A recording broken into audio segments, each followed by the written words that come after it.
Salut tout le monde, c'est Hugo et aujourd'hui on va parler de nombreuses astuces que vous allez pouvoir retrouver dans l'application Spotify aujourd'hui à l'heure à laquelle on parle.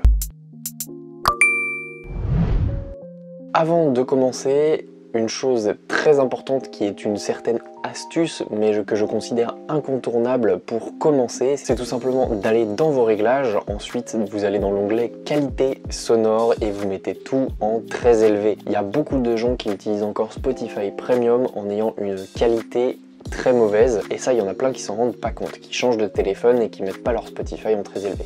On va passer aux premières astuces et là on va aller sur l'écran d'accueil de l'application puisque vous pouvez retrouver des sons que vous n'avez pas eu le temps de mettre dans votre liste ou dans vos playlists. C'est tout simplement la fonction historique, donc vous allez aller sur l'écran d'accueil et en haut à droite, à côté de l'icône des paramètres, vous allez retrouver l'icône de l'historique.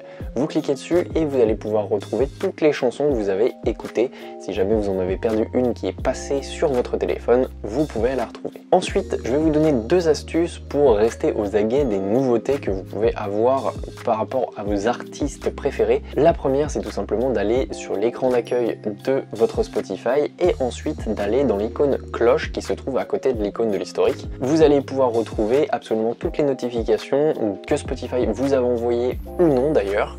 Et vous allez pouvoir retrouver toutes les nouveautés de vos artistes préférés. Vous avez une deuxième technique pour ceci, c'est tout simplement d'aller dans l'onglet recherche de votre Spotify et tout simplement taper radar des sorties et vous aurez une playlist préfaite avec un nombre de chansons défini qui répertorie les nouveaux morceaux des artistes que vous avez l'habitude d'écouter. Moi je mets ça en aléatoire, généralement je trouve pas mal de pépites et c'est agréable d'en trouver là-dedans. Vous avez un autre moyen aussi pour découvrir de nouveaux morceaux avec de nouveaux artistes, c'est tout simplement Spotify qui a intégré deux nouveaux boutons sur l'écran d'accueil. Ils ont intégré le bouton musique et le bouton podcast. Si vous cliquez sur l'un des deux, ça vous recommande directement des playlists dans lesquelles il y a des musiques similaires à celles que vous avez l'habitude d'écouter ou que vous aimez. Il y a certaines playlists qui sont sous forme de story pour vous montrer un petit peu à quoi elles ressemblent au niveau du mood et vous pourrez ensuite choisir de l'écouter ou non en aléatoire. Et sur le deuxième bouton podcast et émissions, vous avez exactement la même chose. Je fais une petite parenthèse pour une anecdote un petit peu plus accessoire, mais quand vous voulez partager une musique, vous pouvez personnaliser la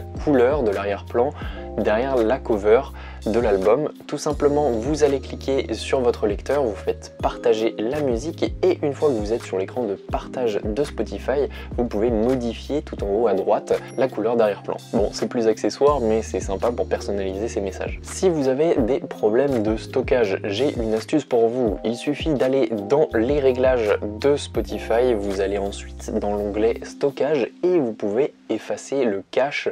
Quelquefois vous avez énormément de données dans le cache, c'est une mémoire de Spotify de toutes les actions que vous avez faites, c'est pas quelque chose qui est très utile donc vous pouvez le supprimer. Moi par exemple, la dernière fois j'ai supprimé 3 Go de cache sur toutes les musiques téléchargées que j'avais. Si vous souhaitez vous endormir avec la musique, vous pouvez parfaitement le faire. Vous pouvez mettre un timer pour que la musique s'arrête au bout d'un moment. Admettons que j'ai mis ma musique sur mon enceinte, je vais m'endormir, j'écoute du Lo-Fi, et bah tout simplement je vais dans le lecteur, je vais sur les 3 petits points en haut à droite et il me suffit de descendre tout en bas et de trouver le minuteur de veille.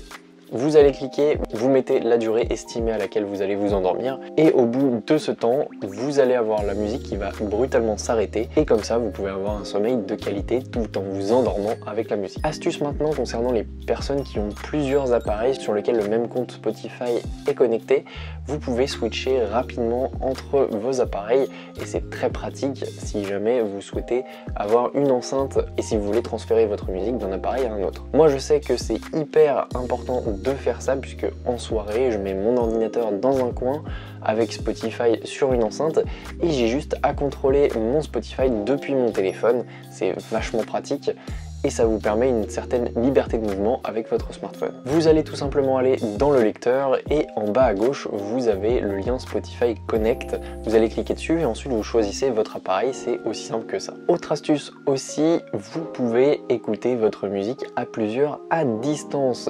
Effectivement, vous avez la possibilité en allant dans cet onglet Spotify Connect de créer des sessions de groupe à distance. Vous allez dans l'onglet Spotify Connect et vous cliquez sur créer une session communication à distance. Vous pouvez inviter jusqu'à 7 amis. Une fois que vous êtes connecté, vous pouvez juste fournir la playlist et la liste d'attente. Ce sera aussi simple que ça et vous pouvez profiter tous ensemble. Astuce utile aussi si vous n'avez pas beaucoup de forfaits, c'est tout simplement de désactiver l'option Canva dans l'onglet lecture des réglages Spotify. Ça économisera de la batterie et ça économisera aussi des données. Par contre, un point fort, c'est que ça n'altérera pas le son dans vos écouteurs, contrairement à l'économiseur de données qui lui fera des concessions sur la qualité audio. Vous pouvez aussi modifier l'affichage de vos bibliothèques en allant dans l'onglet bibliothèque et vous cliquez sur le carré tout à droite, ce qui vous permet d'afficher votre bibliothèque en liste ou tout simplement en grandes icônes. De plus, vous avez un filtre qui vous permettra de trier vos playlists en fonction de plusieurs critères. Dernière astuce qui est plutôt utile si jamais vous avez l'habitude de faire quelque chose avec vos mains en utilisant votre Spotify, notamment par exemple en voiture ou si vous avez un métier qui vous permet d'écouter de la musique en même temps que de travailler avec vos mains, c'est tout simplement d'activer Car